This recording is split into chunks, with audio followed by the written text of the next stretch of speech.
Check one, check one. All right, good morning, everybody. We're going to start in just a second. I feel like I'm booming here, so I'm going to turn this down just a little bit.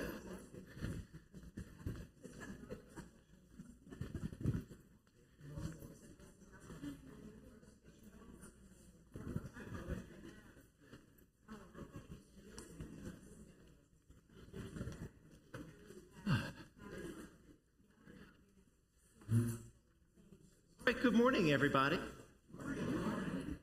I'm so glad to be with you this morning. Thank you for this discussion of 75 years of mission and ministry at Church of the Holy Communion as we start to wrap up our year of celebration of the 75th.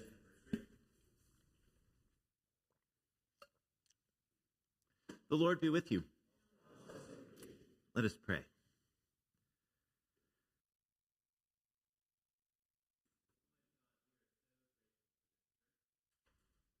grateful for everything that it is, everything that it does, all the lives that it changes. But we are the latest generation of people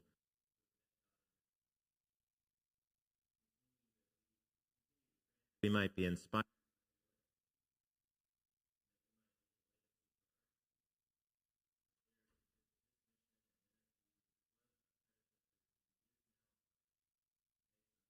May someday.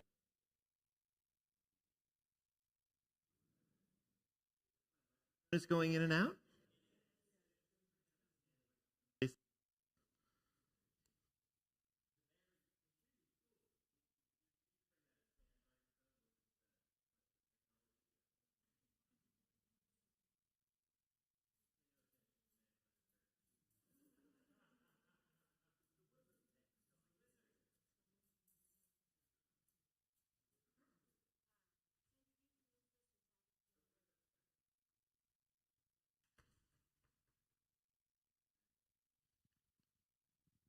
How's this? There we go. So I did a little bit of math this morning, and I have been rector of Holy Communion for a little bit less than 15, or a little bit more than 15% of its life, and a little bit less than 30% of mine. And that's a good place to be as we tell some of our story. However, it also means that 85% of the parish's history was before I got here. So as I'm going to tell some of these stories today and even show a few pictures today, I would love it if those of you who were here could share your memories, could say the names of the people who were significant in those times. I'd also love it if we could ask some questions about those times. I may not know the answer, but together we can sort of explore this history and bring it back to life just a little bit. Would that be all right? All right, so bear in mind, this is going to be audience participation today, so be ready. Be ready. Thank you, Jim. If you would just run that over here, then we'll use this for comments later. And by the by, hello to our online friends who are with us this morning. I'm so glad that we can all be together. So Church of the Holy Communion began, I'm actually going to do my slides. Got these out of order, so I'm going to start right here. Church of the Holy Communion began as a chapel, a mission chapel of Calvary Church, Calvary downtown. There we go. Thank you, Jim. Holy Communion began as a mission chapel of Calvary Church in 1938, and we were located where? Poplar and Perkins, where the Sprouts Market is today. And thanks to Andy Pouncey and Andy Williams, who have respectively dug through a whole bunch of vestry minutes, like all of them, Andy Pouncey, and through our parish history and photograph files, Andy Williams, we've got a few visuals that we haven't had before. This is the chapel of the Holy Communion, located where the Sprouts Market is today. Does anybody remember the chapel? Was anybody in the chapel who's still here today? It lives only in memory. Only in memory. But this was the chapel. It was built and opened, I believe, on January the 1st of 1938, and it was the worshiping home of Church of the Holy Communion until the morning of January 1st, 1950. The chapel, in the Episcopal system, a rector is in charge of a parish, and so the rector of Calvary Church was in charge of the chapel out here. But as it grew, they called the Reverend Eric Greenwood to come and be the vicar of the chapel, and then the first rector of Holy Communion. Eric started as the vicar of the chapel in 1948 and became the rector of Holy Communion when we moved out here in 1950. The land for the chapel was purchased with a $10,000 gift from Emma Voorhees in 1938, roughly about $125,000 or $130,000 of value in today's money.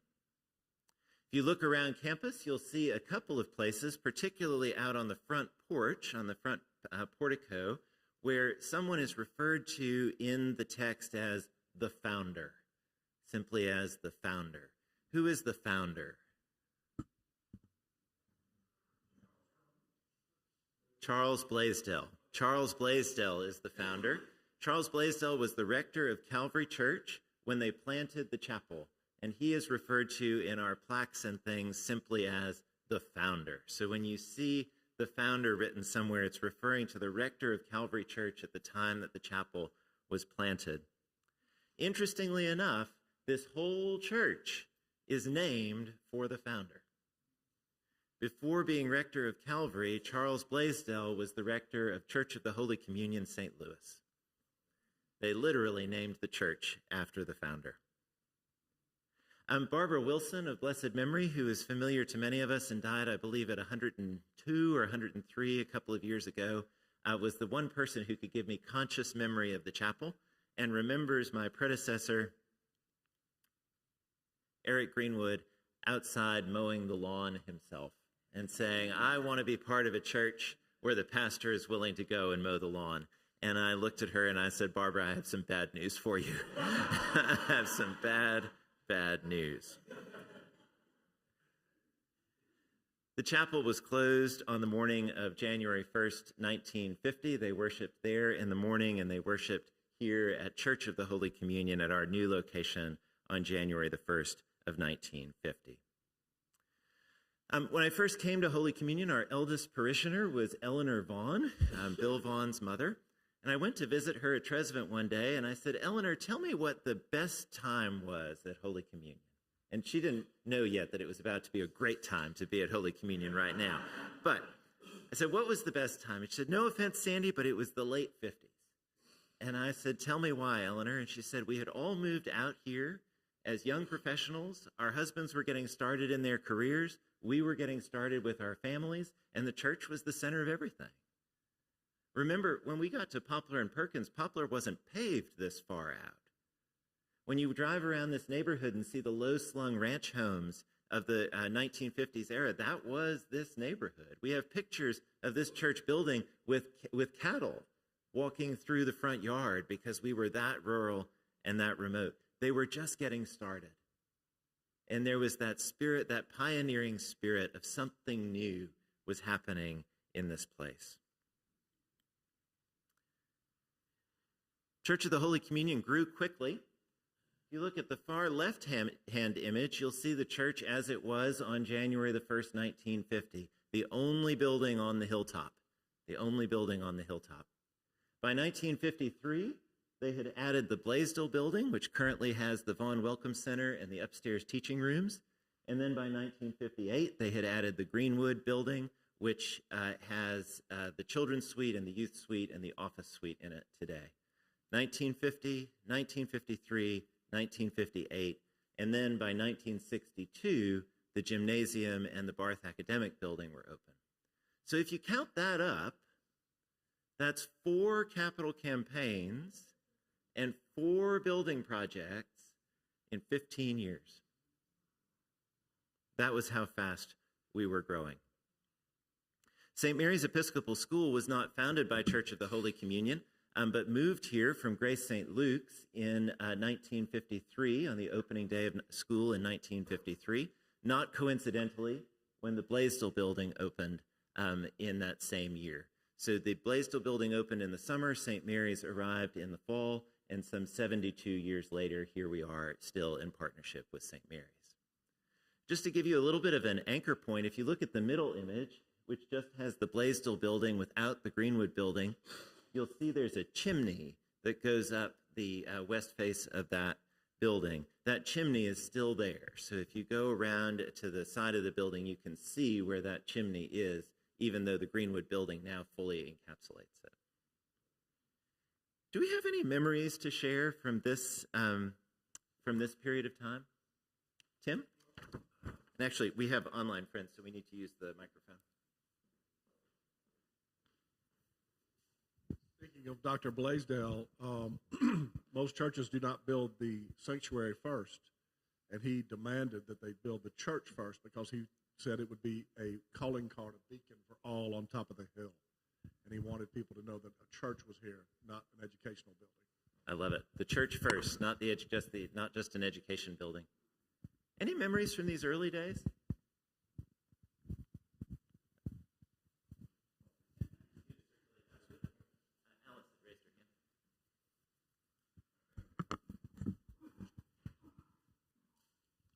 he was also adamant that the steeple be very impressive, because a way to save money was to make it small and put a little cross there, and he did not want that to happen.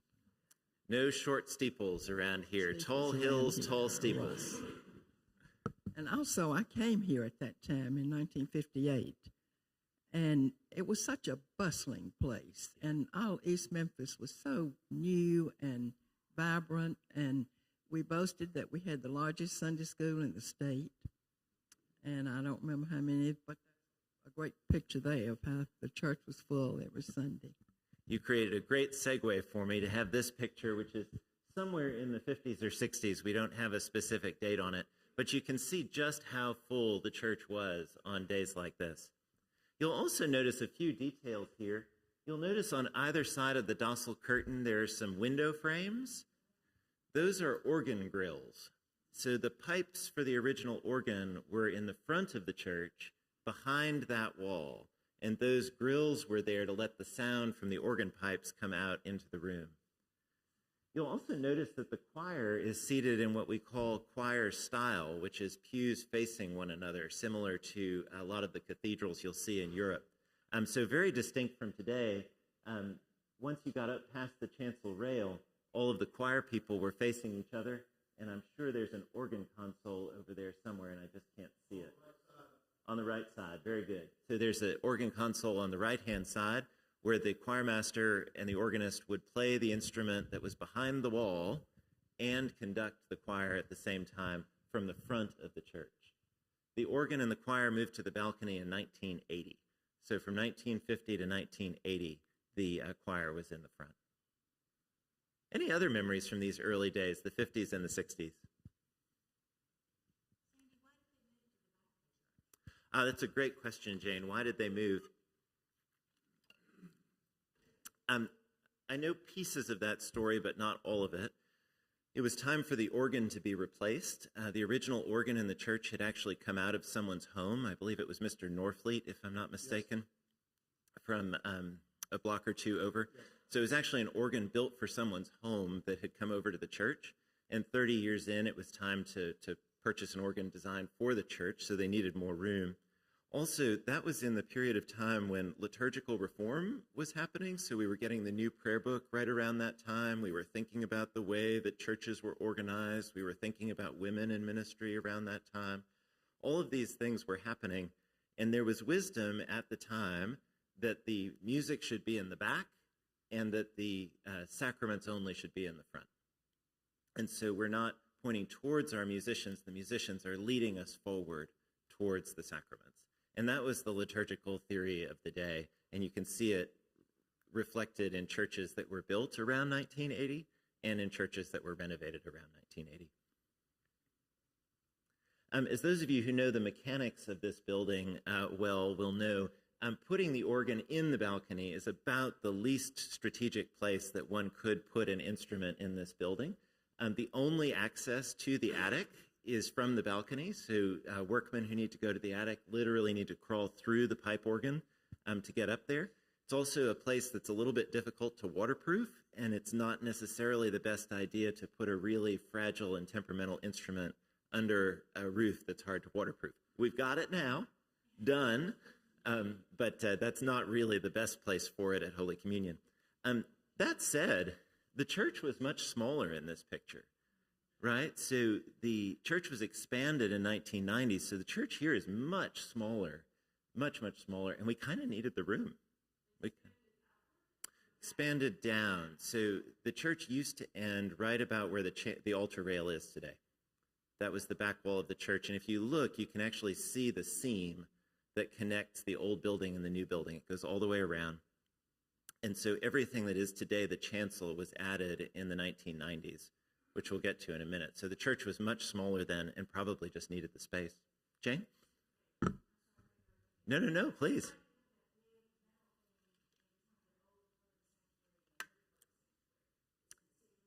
So actually, that big metal thing that I like to make stories about. Which we get more questions from newcomers than anything else. Who is that Jesus fellow much more interested in what the shield is on the ceiling? Jane, if you look closely, it's here. So it's original, and it was originally up there to guard a light fixture. So there's a light fixture that shone down onto the altar, and the shield was there to shield the light fixture. And when we did the renovation in 2020, it had been there forever, so we put it back up. Yep. Pause that for just a second. When we get to the 1990s, that is really important. Anything else from the 50s or the 60s? Sherry?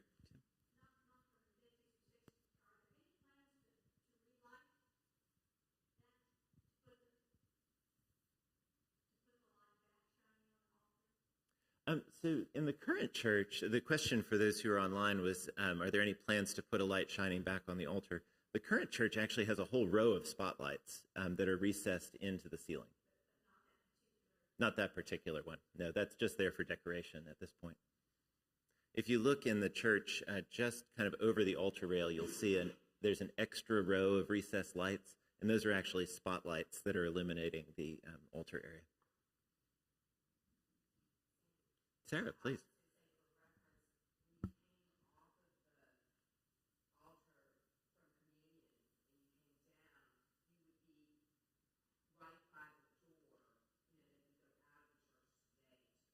Oh, uh-huh. Mm-hmm. So the west door was actually... Yes. That west door hasn't moved, so that just gives you a sense of where the church has moved around it. Meredith, nice and loud, please.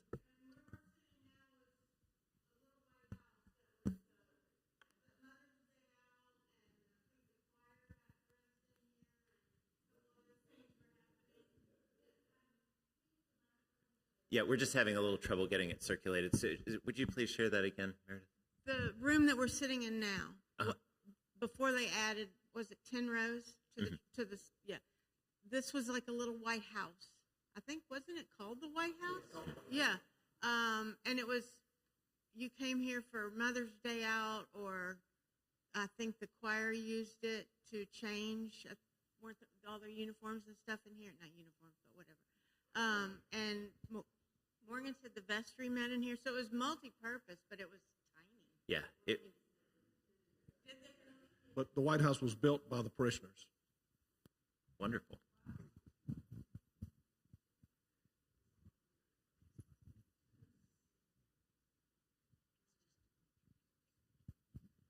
We're having online connection issues. Okay. All right. I do want to try to discipline ourselves to the microphone, A, because it's being recorded and this is an important conversation, but we also have some folks who are joining us online. So if you think about it, the Reverend Eric Greenwood got to the chapel in 1948 and then was rector all the way through to 1970? 71. So 22 to 23 years, depending on how the calendar fell. That's a long time for one priest to be the rector of the parish. Eric left to become the rector of Christ Church Nashville, now Christ Church Cathedral Nashville, but at that time, the Diocese of Tennessee was the whole state, and the cathedral was St. Mary's Cathedral in downtown Memphis. So the cathedral for Bristol was in Memphis, and the cathedral for Nashville was in Memphis. But when they divided the diocese, they needed extra cathedrals, and so Christ Church was made the cathedral of the Diocese of Tennessee. But Eric went to be the rector of Christ Church, and we got our first ever new rector.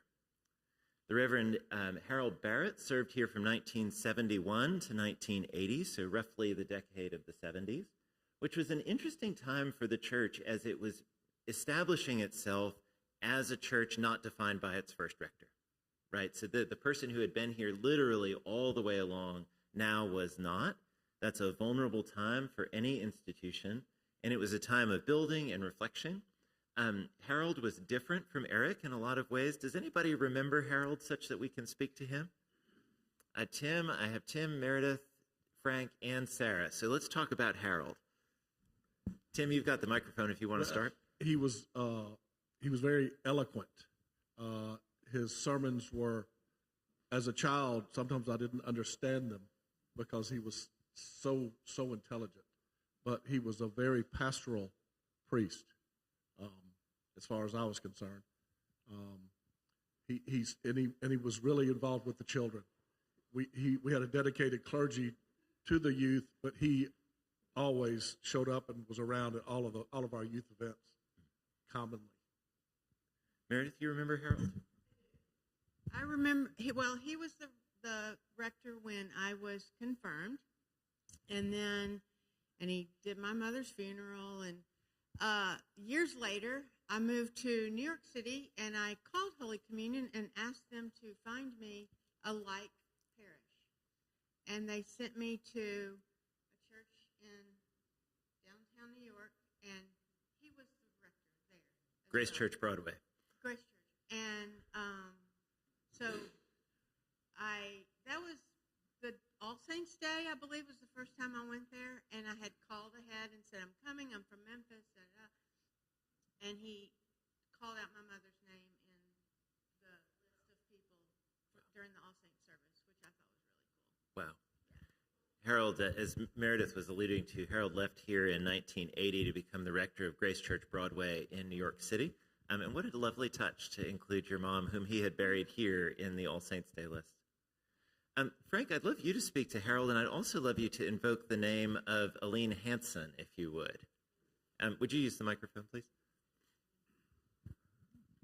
Harold was probably the most cerebral person I've ever known.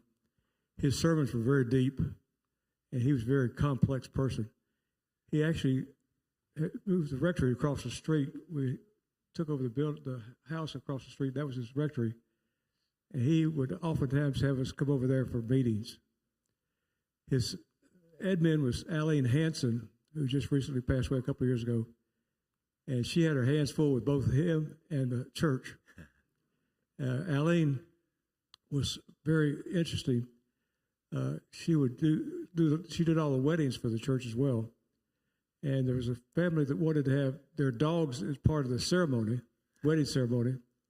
She said, "We don't allow dogs in this church." I could hear her voice saying that. They said, "Well, we're going to go talk to the rector." She said, "You can talk to him all day long, but there's not going to be a dog in this church." And she talked about going to after the weddings. They would invite them to clubs, wherever the receptions were. She said, "People didn't talk to me very much. I just sat in the corner. Finally, some guy said, 'Well, who are you?' She said, 'Well, I'm Aline Hansen.' He said, 'Well, where are you from?' She said, 'I'm from Bricktown, New Zealand.' He said, 'Really? Where? That's interesting. Where is Bricktown?' She said, 'Oh, the coast. New Zealand's an island.' So people started coming around and talking to her a lot, but that's her spunk she had. Yeah. And oftentimes after vestry meetings, we would all meet at our house, which we lived not too far from here. I was on the vestry. We started the church in 1970. 69 or 70, I guess it was. I was Roman Catholic. My wife and I went through the training program for become Episcopalians. She did, I didn't. I went through three programs. Finally, Harold said, "Are you really interested in joining this church or not?" I said, "Well, I'm not really sure." He said, "Well, good. I'd like to have you in there." So I became a member of the church. And one other thing I'll tell you, we were the Brotherhood of St. Andrew decided to do something different. So I came up, the disco was popular back in the early 70s, so we started a program called the Episco Disco. And we would meet at the White House, and we had one of the members, her daughter was a good dance instructor. She taught us how to do the disco. Pete and Bonnie Wilmot was part of that program, and a lot of the folks were part of it. So it's kind of a fun time growing up with our families here, and especially with Harold Barrett. He was a very inspirational person. Yeah. Thank you, Frank. Well, may I say one thing about Harold? Some people have mentioned Harold did not think Harold was a warm person, but I happened to be president of the women of the church that while he was here, and he is a very warm person, and he did love he loved the children, but at first that was not apparently to some people. But I loved Harold, as I have all of them. As Tim circulates the microphone, Frank had referenced the Harold's Rectory, which I believe was the Schott House, if I'm not mistaken. And it's the big yellow house in the middle of the 0 lot lines now across the street, and that's where Harold lived as the rector of the parish. And someone said to me when I got here, well, are you disappointed that we don't have the rectory anymore? And I hadn't met Jessica when I moved here, and so I was a 30-year-old single man. And I looked across the street at that big house with that ironwork on the front, and I'm like, I would have had to put one piece of furniture in each room. Like you could have come over to watch TV or to sit on the couch, but not do both, because I would have had to spread it all out. Sarah, you remember Harold as well? I do, but I was young, and I remember his daughters. He had three daughters who were very spunky and a lot of fun. And I just remember that for my family, this period of time was a very community-oriented time, sort of like Alice was saying about that time, or maybe Mrs. Bond. But the Navarras and my parents were just very involved. Their best friends were people that they had met here, the Yulehorns, and just, I could go on and on. But it seemed to be a very vibrant time as well for young families as well. And the center of the community. The church was the center of the community. And we continued to grow under Harold Barrett. Mm-hmm. We continued. There's also one story that I want to make sure that we tell. This is Church of the Holy Apostles, Hickory Hill, which was started as a mission of Church of the Holy Communion in the same way that Holy Communion was started as a mission of Calvary. That building is I don't believe that building still stands. It's certainly not in the Episcopal Church any longer. But the congregation is now out on Houston Levee Road.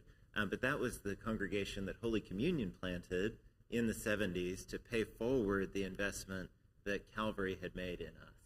And in the same way that Calvary gave Holy Communion an unencumbered deed to its land, Holy Communion gave Holy Apostles an unencumbered deed to its land, paying that forward. Frank, wait for the microphone, Frank. I was involved in that transition when we made that church possible. It is now Alzheimer's Day services. Oh. And the building, part of the building is still there, but they've added to it quite a bit. But ADS is a program for adults with memory issues and whatnot. It's really a very good outreach program in the community. Oh, what a wonderful legacy for that building. I didn't know that part. Just a few more little details about this that I think are important to the story. Harold was widowed during his time as rector of Holy Communion and then married. Same thing would happen to his predecessor, widowed and then married. So 2 out of the 6 rectors of Holy Communion have been widowed in office. 3 of us have been married in office. And that is an unusual pattern for a church. That's just something that I think is worth noting. Also, the relationship with St. Mary's School continued to grow in this period. Remember that St. Mary's had been on campus for almost 20 years by the time that Harold got here, and that founding generation, the people who had put the relationship together, was starting to leave or die or retire. And we got our first operating agreement with St. Mary's in 1973, and I don't think that's coincidental to the fact that the first rector had handed off and the second rector was coming in, not having been involved in founding that relationship. So our first written agreement with St. Mary's came during Harold's administration. The parish library, which used to extend out from what's now the Von Welcome Center but came down in the renovation, was named for Mrs. Peggy Barrett, who was the first wife of the rector Harold Barrett. And the painting that was done of Peggy for the library is now hanging in the conference room off of the Von Welcome Center. So if you're at that conference room there with the long table and the nice chairs, there's a painting on the wall of a woman. That's Peggy Barrett, for whom that library was originally named.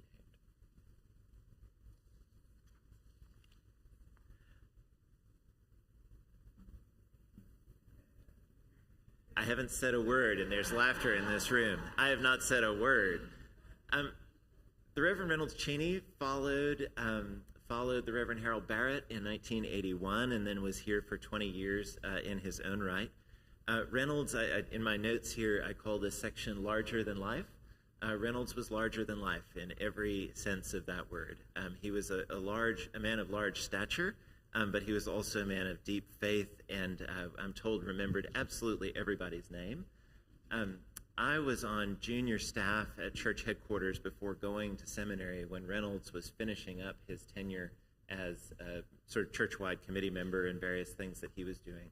So I got to know him when I was in my 20s, and then a particular honor to come back here and to sort of pause in his chair for a while. When I was interviewing with Holy Communion, I didn't call Reynolds because this just needed to be me. It needed to not involve him. So I just did it. But as soon as I was appointed and as soon as that appointment was announced, I called Reynolds, and his wife Stephanie answered the phone, and she said, "We have been waiting for you to call us." And I think they had me to dinner at their house within the first week that I was here, and it started a wonderful relationship. Who can share something about Reynolds? We're getting closer to active living memory here. What do we need to call to mind about Reynolds?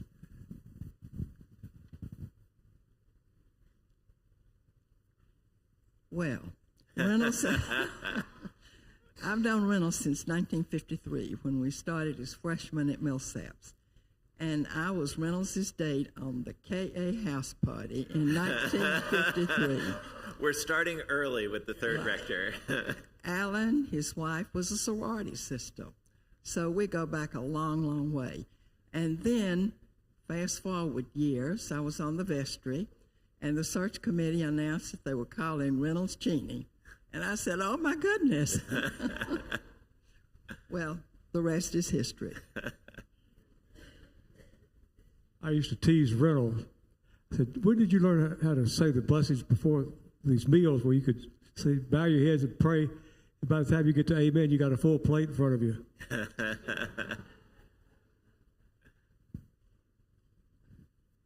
What else of Reynolds? Mike, I know Reynolds has a particular place in your heart, if you're willing to share.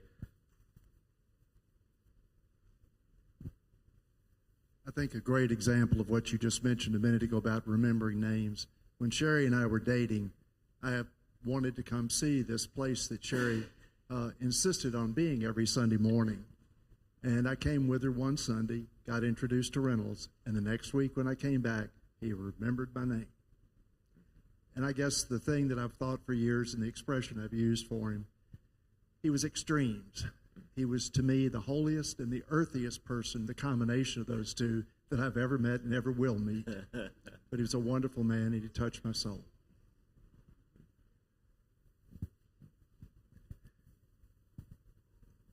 I'd like to say he's the reason my wife is an Episcopalian. Once she met Reynolds, and I kind of told her fib. I told her I couldn't get married in the Baptist church. I had to get married in the Episcopal church. So we went through marital counseling with Reynolds, and once she met him, the very first time she met him, she walked out and said, "He is the most genuine person I've ever met in my life." And it just continued to grow. And like Mike said, he met her one time, and immediately the next week called her by name, which impressed her. But he is the reason that she is an Episcopalian. For those who remember Reynolds well, he had an appreciation for off-color jokes that was known so universally that when I preached his funeral sermon, I stood up and I said I thought a good way to honor Reynolds might be to share one or two of his jokes. And you could feel the awkwardness.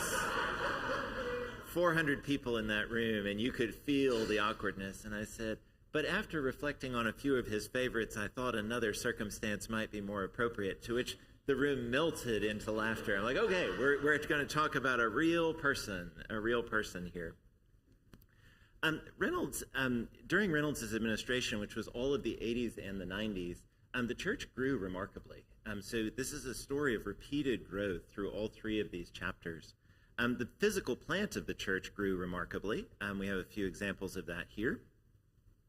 On the left is Quilling Memorial Chapel, which is the chapel just over here. It was added in the early 1990s.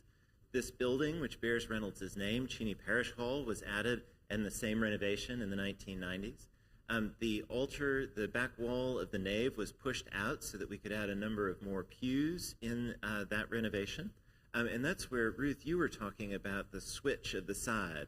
The pulpit used to be on the left-hand side from the congregation's perspective, and the lectern was on the right-hand side, and that's the traditional layout of an Episcopal church. But in that renovation, they flipped them so that Quilling Memorial Chapel could be the overflow space for the nave, and the preacher could stand in the pulpit at a 90-degree angle and see his or her whole congregation on that 90-degree axis. Jonathan, which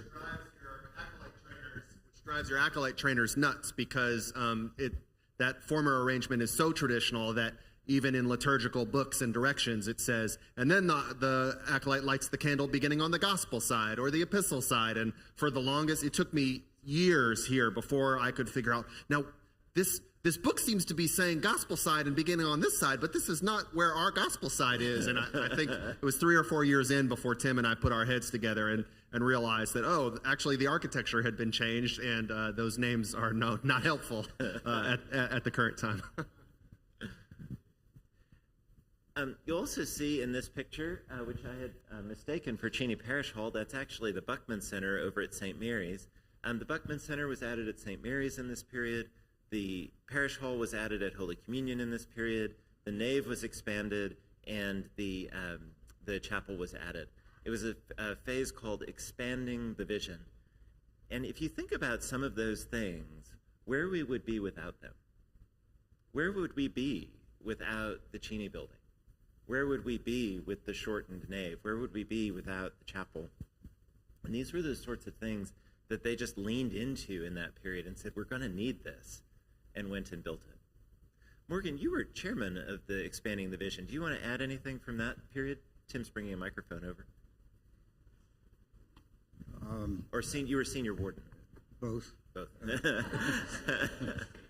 Bonnie Wilmot and I sort of teamed up at one point, and then Bill was there, Alice was there. We had just a wonderful team of people working on that. At that time, we had 21 people on the vestry, so by the time we finished, we had a whole new vestry. Pretty complicated people management situation, but Reynolds, I think I've told you this, and I know Bill knows it, but Reynolds did not want to participate in raising money. So we had our hands full, a little different from the way you've approached it, and that's good. And he spent a little money. Bill found the pews for us and did some of the things we needed, and Reynolds office, new furniture, outside the budget, and a few things. So he was intent on getting certain things accomplished. I don't know, Bill, do you want to add anything, or Alice?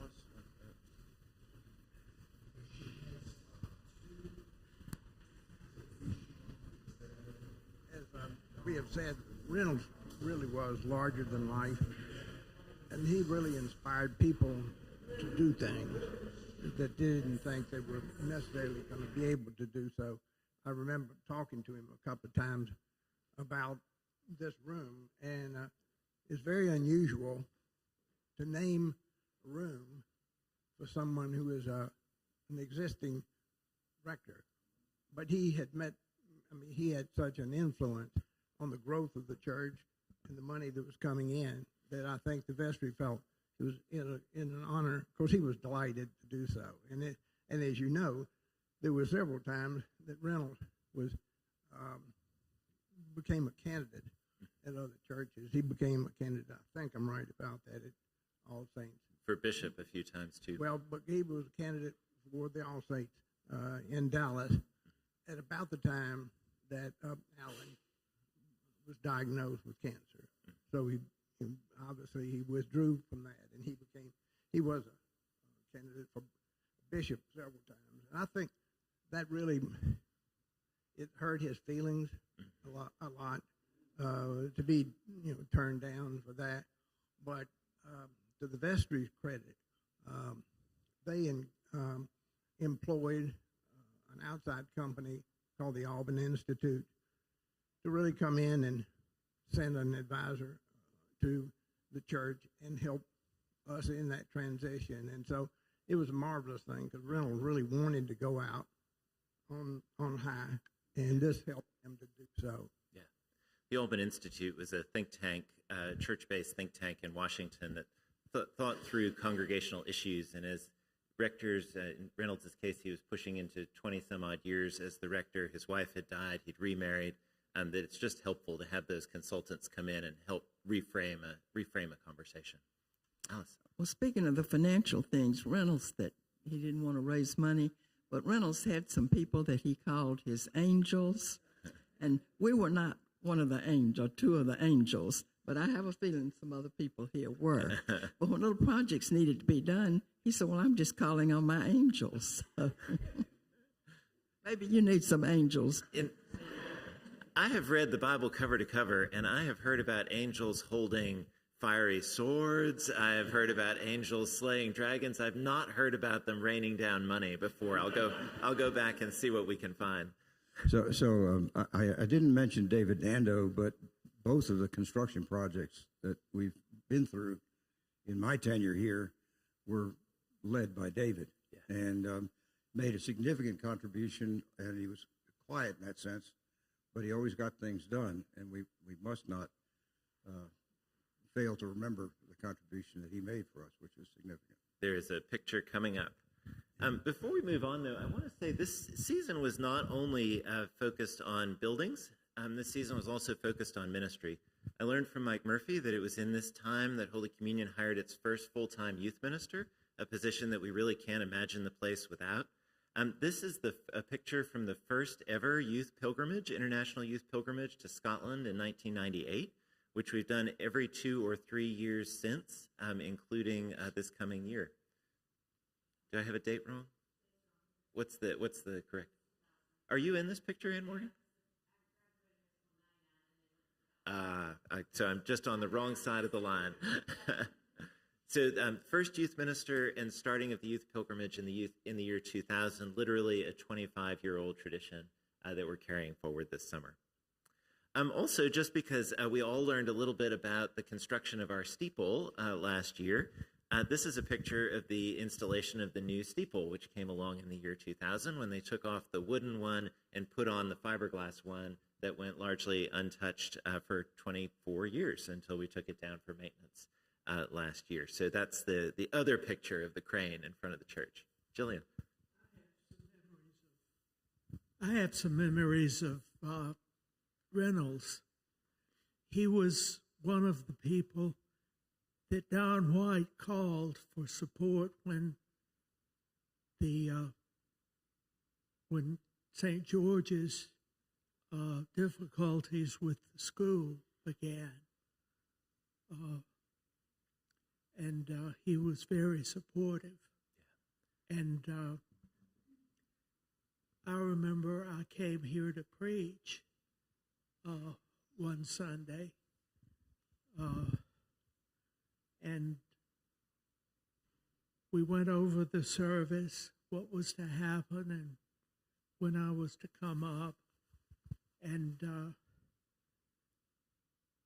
in the middle of the service, Reynolds got up, and his back was killing him. But he got up and came over and changed things in the middle of the service. And it worked fine. But,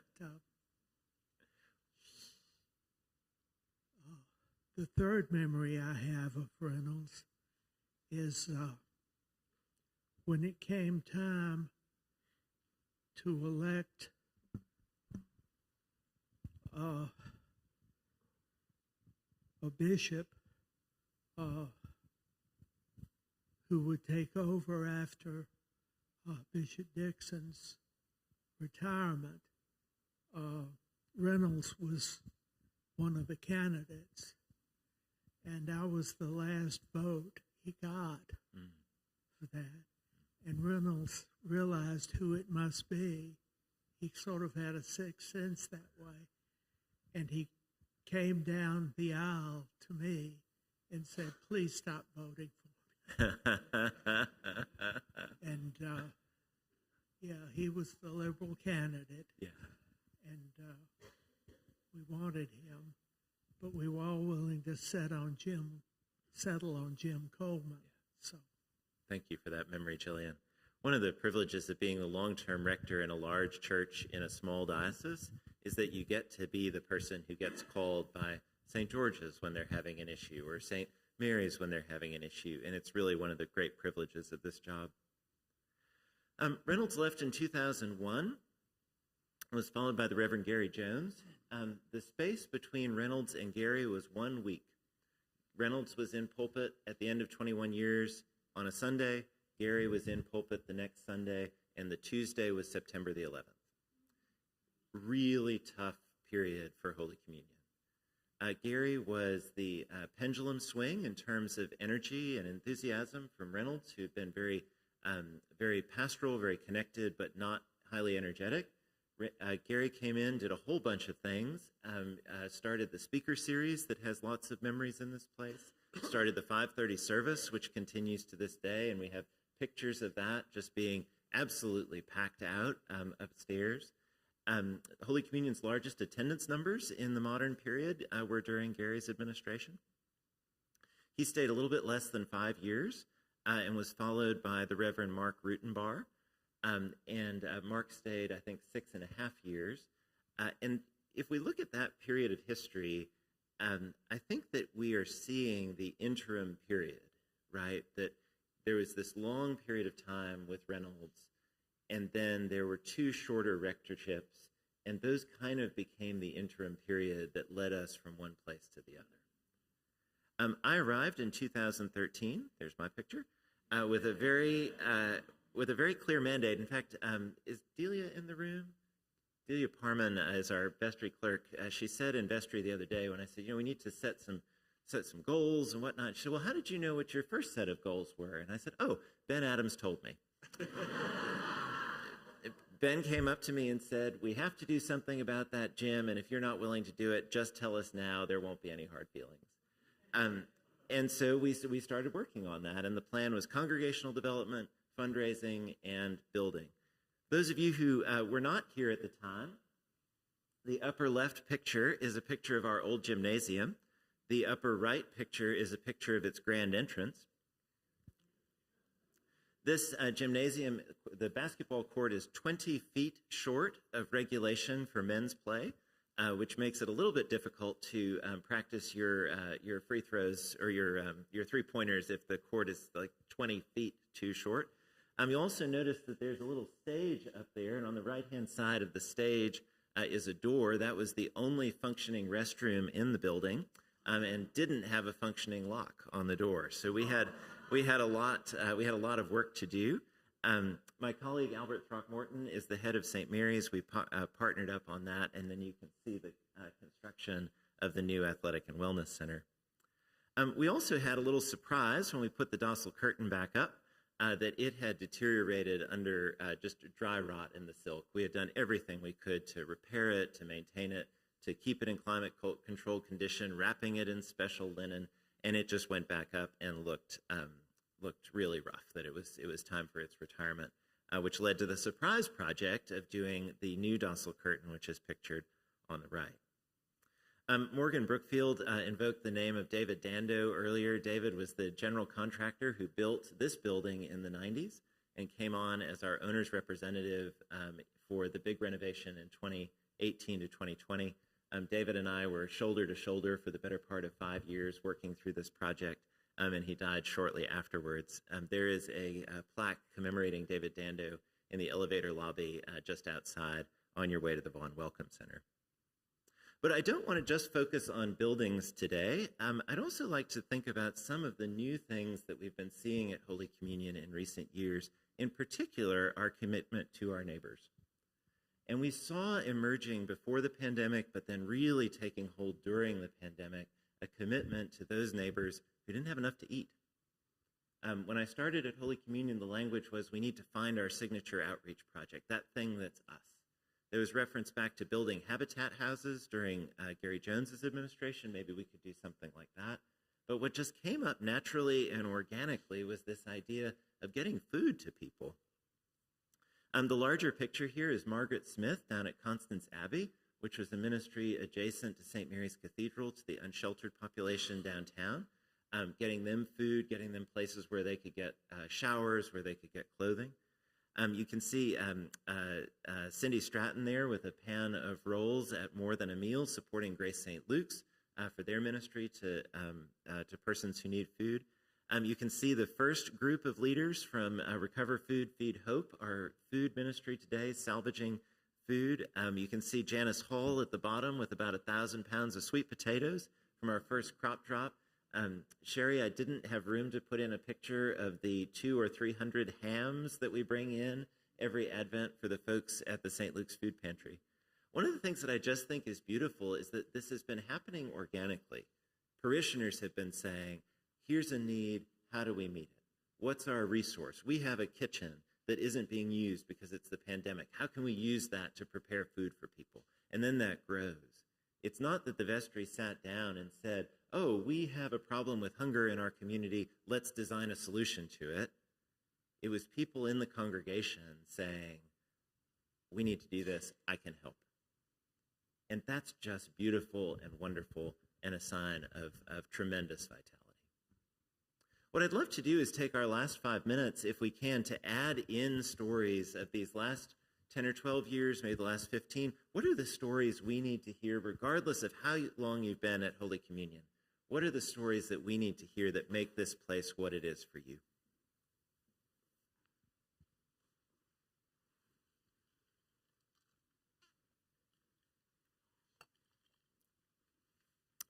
Laura.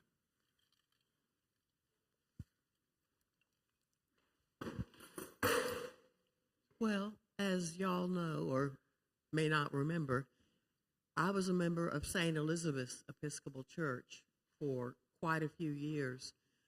And St. Elizabeth's, due to financial and other considerations, had to be dissolved by the bishop in the late, I think it was in the late teens. It was Christmas Eve of 2018.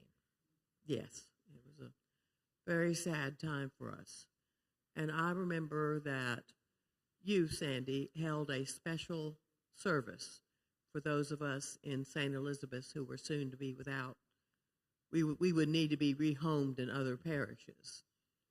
And I just remember that you and the whole parish were very welcoming and very warm to us. And that made my decision to come to Holy Communion very easy. Thank you. Thank you for that, Laura. I remember that evening very, very well, but I remember it also because we were fully under construction at that point. So the church was totally ripped up. And I remember saying, hey, we're all newcomers now. Nobody knows where the men's room is. Nobody knows where the entrance is. We're all going to be in that one together. What else? What are the other important stories to remember?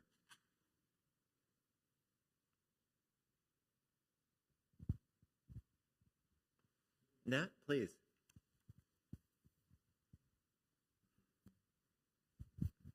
I had one more Reynolds recollection. If Reynolds didn't preach, the ushers in the back brought up the elements from the back, and Reynolds taught us left was for wine because that was 4 letters, and right was for the bread.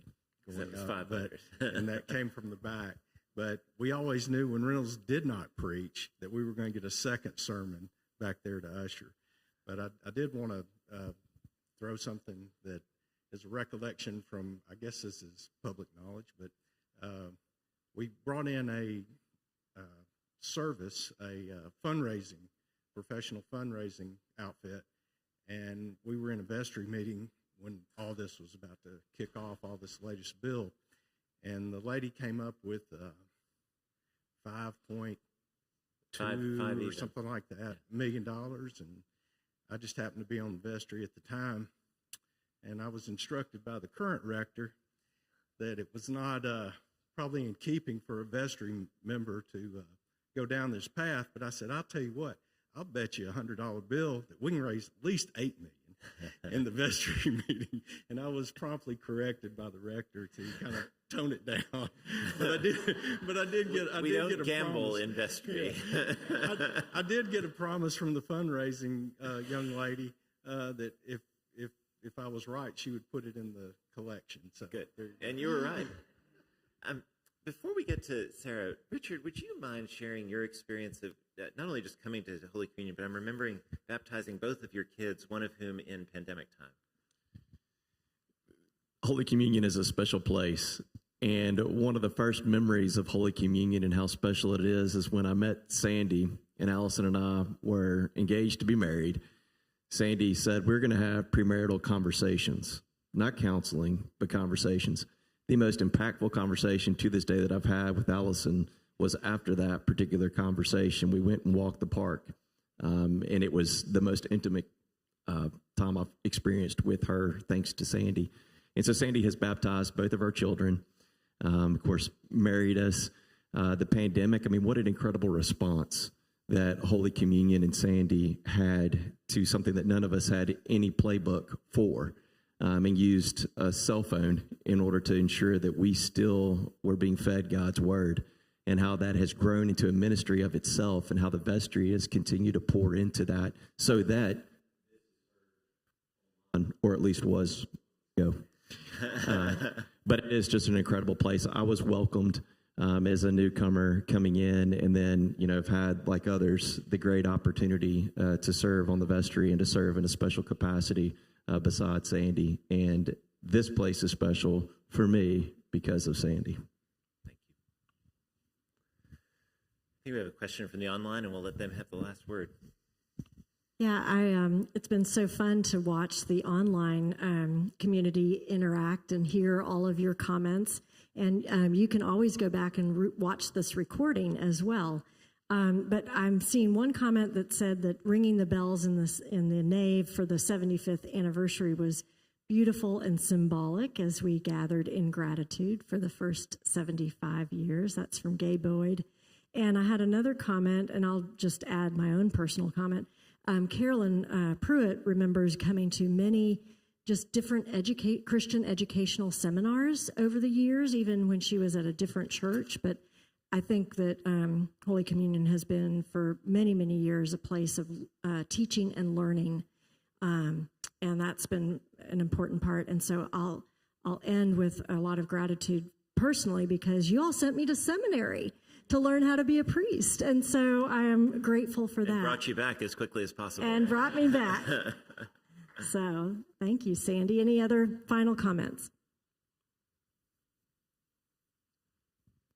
Tom, last word to you. Well, no, actually, it's going to be last word to me, but you'll be the penultimate word. I just didn't know if you wanted to say anything about the deacons that we've had serve here.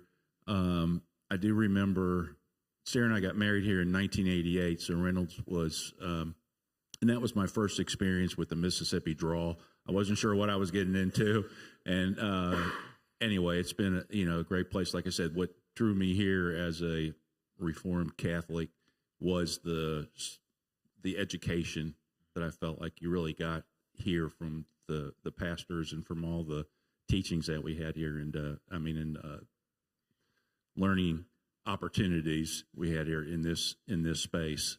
It's been really special for me, but I didn't know if you wanted to say anything about the deacons we've had. I certainly will. Thank you for that, and that's a great place to end. We have two deacons pictured on this wall just over here. The first, the one on the right, is the Reverend Dr. Cy Hill, who I believe was a psychiatrist. Both of them were practicing physicians while being our deacon. Cy was the deacon here for 20-ish years while also being a practicing psychiatrist. And Randy McCloy was ordained here and is the deacon here while being a practicing gastroenterologist. Between my predecessor and me, there were 10 months of time in which Randy was the only ordained person at Church of the Holy Communion. Yes, you do. Randy was the only ordained person at Church of the Holy Communion for 10 months while also being a practicing physician and a cancer patient himself. His first day back from cancer treatment was my first day at Holy Communion. So for those who may have come to Holy Communion during my tenure and are wondering about some of the reverence that we have for Randy McCloy, it was not only because he's such a sweet and kind and spiritual man, but the truly self-sacrificial way that he approached his ministry in a really tough time for Holy Communion. And he was the he said, "I'm here, and we're going to do it," and he buckled in and saw the parish through. And so we all owe a debt of gratitude to Randy and to his predecessor, Cy, who was here with several rectors early on. Y'all, thank you so much for this time just to share a little bit of our story in this 75th year. Some things probably new, some things probably repeat, but good to bring it from the dusty files to the front of mind. Next Sunday, I'm going to offer a State of the Parish address where we sort of look at where we are and cast some vision forward, so please be here for that.